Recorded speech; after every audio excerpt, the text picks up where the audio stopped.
이 무슨 운명의 장난 19, 6위를 공개합니다. 모모의 운명을 바꾼 그날의 조깅. 1998년 미국 로스앤젤레스 샌 가브리엘 산맥. 30대 여성 아지타는 평소 그곳에서 3마리의 반려견과 함께 조깅을 즐겼습니다. 아우, 오늘따라 일이 너무 많아서 늦어버렸네. 얼른 가야겠다. 그날따라 유독 바빠서 평소보다 훨씬 늦게 조깅을 시작한 아지타. 그런데 어찌된 일인지 갑자기 컨디션이 떨어지며 더 이상 달릴 수가 없었고요. 아지타는 급히 귀가하려는 마음에 평소 달리는 코스가 아닌 다른 길로 들어섰습니다. 그런데 그런 아지타의 행동은 한 사람의 운명을 뒤바꾸었습니다. 귀가 중 평소에는 말을 잘 듣던 반려견들이 갑자기 이상한 행동을 하기 시작. 가던 길을 멈추고 숲풀 냄새를 맡기 시작했습니다. 이상한 예감에 숲으로 다가선 아지타. 그런데 어디선가 들리는 희미한 아기의 울음소리. 뭐야? 놀란 아지타가 흙을 파헤쳐보니 땅속에 파묻혀 있던 파란 수건에 작고 어린 신생아 매튜가 힘겹게 숨을 쉬고 있었습니다. 살아있는 아기가? 그렇습니다. 누가 애를 묻었어요? 뭐야? 야, 근데 아까 뭐라 그랬어요? 평소 가던 게 아니라 그랬잖아. 아니었죠. 다른 데로 간 거잖아. 딴 데요. 태어난 지 불과 몇 시간 만에 부모에게 버려져 생매장됐던 아기 매튜는 어우. 코와 입도 흙투성이. 당시 체온은 약 27도로 심각한 저체온증 때문에 목숨이 위험했던 상황이었습니다. 하지만 그날 아기 매튜는 정말로 꼭 살아야 했던 운명이었나 봅니다. 먼저 아까 아지타가 평소보다 훨씬 늦게 출발했다고 말씀드리지 않았습니까? 조금만 일찍 갔다면 그날 그 타이밍에 아기 매튜의 울음소리는 못 들었을 수도 있고요. 더 기묘했던 점은 딱 그날 하루만 아주 이례적으로 새로운 길을 선택했다는 것. 이에 아지타는요.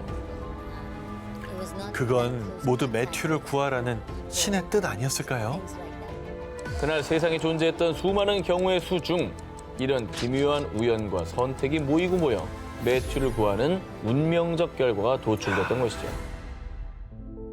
아, 진짜 다행이다. 이거는 정말 천만다행이다. 아니, 산속 숲에 누가 아이가 묻혀 있을 거라고 생각합니까? 일부러 어디 묻혔나 찾는 것도 힘들어요, 사실. 그러니까 결국 그 아지타를 운명적으로 만나게 된 게 생명을 구하는 큰일이 일어나게 된 계기가 된 거잖아요. 아지타 덕분에 죽음의 운명에서 벗어난 매튜는 곧 인근 병원으로 후송돼 건강을 되찾았고요. 다른 가정으로 입양돼 새로운 삶을 살게 됐다고 합니다. 그날따라 참 이상했던 알 수 없는 이끌림. 어쩌면 보이지 않는 운명의 끈이 아지타의 발길을 그곳으로 이끌었던 게 아닐까요? 이 무슨 운명의 장난 19, 5일 공개합니다. 16년 만에 재회한 모모. 2016년 미국 캘리포니아 대학교 버클리 캠퍼스 신입생으로 만난 리스마와 로아야. 어머, 너도 모로코 출신 캐나다인이야? 나도. 오? 너도 예비 의대생이야? 나도. 자, 공통점이 많은 두 사람은 성격도 잘 맞아 금세 친구가 되었는데요. 미국 대학교에서 모로코 출신 캐나다인이 둘이 만난 거네요. 너무 신기한데? 자, 그런데 두 사람의 인연은 이게 처음이 아니었습니다. 기억도 하지 못하는 아주 어린 시절 두 사람은 이미 만난 적이 있던 사이. 진짜? 혹시라도 뭐 잃어버린 뭐 자네, 뭐 쌍둥이 이런 거 아닙니까? 둘의 기막힌 인연이 밝혀진 이 계기. 2학년이 되며 더욱 친해진 두 사람은 룸메이트가 되기로 결정했고요. 이사하는 날 엄마와 영상통화를 하던 로아야는 이사를 도와주던 니스마의 아버지를 엄마에게 소개를 했습니다. 그런데 아니, 당신은? 뭐 옛날 여자친구예요? 오 마이 갓. 네? 자, 두 분은 이제 그런 쪽으로 조금 많이 접근하시네요. 저는 오 마이 갓만 했습니다. 자, 알고 봤더니 니스마의 엄마와 로아의 엄마가 절친. 아무 관계는 아니에요. 그러네. 16년 전까지 베스트 프렌드였고요. 가족끼리도 자주 만나던 사이였던 겁니다. 와. 엄마들은 캐나다 몬트리올에서 대학 시절 가장 절친했던 친구 사이로 각자 결혼 후 비슷한 시기에 임신을 하면서 더욱 깊은 유대감을 쌓았는데요. 니스마의 동생의 퇴출을 자르고 이름을 지어준 사람도 다름 아닌 로아의 엄마였습니다. 진짜 친했네. 진짜 절친이네. 하지만 로아의 가족은 캘리포니아, 미스마의 가족은 버지니아로 이사를 가면서 연락이 뜸해졌고요. 당시엔 휴대폰이나 인터넷도 활발하지 않아 그대로 인연이 끊겼다고 합니다.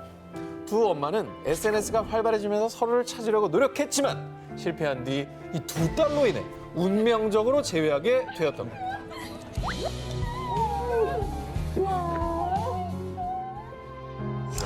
보통 인연이 아니다, 이 가족들은. 그러니까. 근데 또 어떻게 캘리포니아와 버지니아면 정말 멀리 떨어졌네요. 멀리 웨스트 떨어졌어. 코스트. 그 이스트 코스트에 있는 친구가 캘리포니아까지 대학을 잘 도왔네요. 아마 어렸을 때 뭔가의 느낌이 남아 있어서 좀 빨리 친해졌나? 그럴 수 있을 것 같아요. 뭐 왠지 익숙하다. 뭐 이런 알던 느낌. 사이라 친해진 게 아니라 뭔가 이끌림이 있겠지. 깊고 진실된 마음으로 맺은 인연들은 헤어지더라도 언젠간 다시 만나게 될 운명이 되는 건 아닐까요? 이 무슨 운명의 장난 19, 3위를 공개합니다. 미국 모모와의 특별한 인연. 두 장의 사진을 먼저 보여드리고 시작하겠습니다. 엄마와 딸인가요?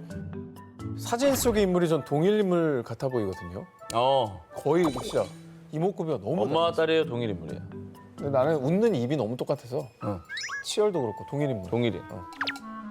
그냥 엄마와 딸. 틀렸습니다. 에이씨. 사진 속 여성은 동일 인물이 맞습니다. 놀라운 건 30년의 세월을 뛰어넘어 한 여성의 품에 안긴 두 그래, 아기가 아기가 지금 유자 관계란 사실입니다. 뭐라고? 두 아기가요. 아기가 과연 어떤 운명의 힘이 작용했던 걸까요? 사연은 이렇습니다. 2020년 1월 데이빗 콜드웰은 미국 뉴저지주의 한 병원에서 예정일보다 10주 일찍 아들 제인을 품에 안았습니다. 제인은 곧바로 신생아 집중 치료실로 옮겨졌는데요. 그런데 제인의 운명은 아버지 콜드웰과 똑 닮아 있었습니다. 사실 나도 30년 전에 이 병원 치료실에 있었어. 우리 제인처럼 예정일보다 6주 일찍 태어났거든. 아기 10주나 6주면 사실 빨리 태어난 건데. 기가 막히게 닮은 두 사람의 운명, 이게 끝이 아니었습니다. 콜드웰은 지난 추억을 회상하며 약혼녀에게 자신의 어릴 적 아기 수첩을 보여줬는데요. 그런데 잠깐만 자기야. 이분 우리 아들 돌봐주시는 간호사 선생님 아니야? 아기 수첩 속의 사진에서 발견한 낯익은 간호사의 얼굴. 자세히 보니 아들을 치료해 주시는 간호사 선생님과 똑같았던 거예요. 그러니까 30년의 세월을 두고 아버지와 아들이 같은 간호사의 품에 안겼던 겁니다. 그 묘한 운명이 도무지 믿기지 않았던 두 사람은 아들 제인을 담당하는 간호사 리사에게 그 사진을 보여줬습니다. 그리고 사진을 보고 화들짝 놀란 간호사 리사. 1986년 6주 일찍 태어난 콜드웰을 돌본 사람과 2020년 10주 일찍 태어난 제인을 돌본 사람이 동일 인물이었던 겁니다. 묘한 건 해당 병원 치료실에서 돌보는 아기는 매년 1,500여 명, 규모가 큰 대형 병원으로요.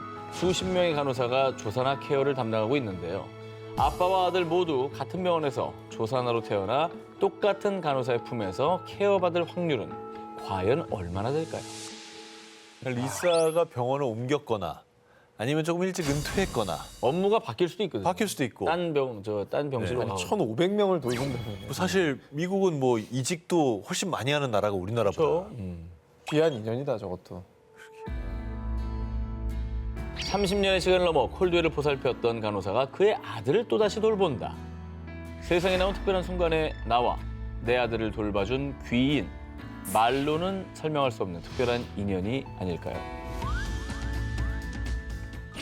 이 무슨 운명의 장난 19, 2위를 공개합니다. 죽은 딸 생일에 찾아온 손님. 미국 위스콘신주에 사는 앨리스. 그녀는 2013년 8월 4일 둘째 딸 젠을 출산했지만 젠은 안타깝게도 태어난 지 5개월 만에 갑작스럽게 세상을 떠났는데요. 아이고. 아이를 잃은 슬픔에 하루하루를 고통 속에 살던 앨리스는 매년 8월 4일마다 가족들과 함께 추모식을 열어 젠의 생일을 기려왔습니다. 5개월이면 뭐 정말 품속의 아기잖아요, 진짜. 그렇죠. 너무 가슴 아프네요, 진짜. 그러던 2017년 8월 4일 또다시 돌아온 딸의 추모식. 하지만 앨리스는 운명적으로 찾아온 뜻밖의 손님 때문에 죽은 딸의 추모식에 참석하지 못했는데요. 과연 그녀에게 어떤 일이 있었을까요? 사실 앨리스는 이날도 어김없이 젠의 생일을 기리기 위해 외출을 준비했습니다. 그런데 갑자기 찾아온 극심한 복통. 아, 손님이 그 복통이었던 거예요, 그러면? 어허. 어디 좀 많이 아픈 게 아닌가 좀 불길한데요. 그런데 말입니다. 병원을 찾은 그녀는 의사로부터 너무나도 뜻밖의 말을 듣게 되는데요. 임신 9개월인데 벌써 진통이 시작된 것 같습니다. 지금 당장 출산해야 합니다. 그런데 정말 놀라운 건 앨리스는 본인의 임신 사실을 전혀 알지 못했다는 겁니다. 심지어 젠을 잃은 충격으로 더 이상 아이를 갖지 않겠다고 결심까지 했었는데요. 그런데 마치 기적처럼 운명처럼 다른 날도 아닌 죽은 둘째 딸의 생일날 갑작스럽게 아이가 탄생, 새로운 생명이 마치 선물처럼 찾아온 겁니다. 이 앨리스는 우리가 마음의 준비가 안 되어 있다는 걸 알았던 건지 너무 조용히 우리 곁으로 와줬어요. 딸과 저는 말할 수 없는 운명 같아요. 근데 참 뭐 오 기자나 저는 한번 겪어봤으니까 애가 안에서 놀기도 하고 발로 배를 차기도 하고 막 이러잖아요. 태동도 심하기는 뭐 엄청나게 심한데 깜짝 소식이지만 너무 좋은 또 아. 선물이라서 행복하셨으면 좋겠네요. 진짜. 앨리스는 딸의 이름을 기적을 뜻하는 미라클의 줄임말 미라로 짓고 젠의 추모식을 9월 3일로 미루어 출산 축하 파티와 동시에 진행했습니다. 근데 젠의 생일날에 더 이상 슬픔에 젖지 않아도 될 것 같습니다. 만약에 정말 엄마를 생각하는 마음으로 태어난 아이라면 그것도 배려해서 태어난 게 아닌가. 저 사진에 보이죠 어머니의 또 감격한 얼굴이 음. 참 모든 걸 얘기해주고 있네요. 죽은 언니의 생일날 운명처럼 태어난 미라. 어쩌면 더 이상 슬픔 속에 살지 말라며 하늘에서 젠이 보낸 선물은 아니었을까요?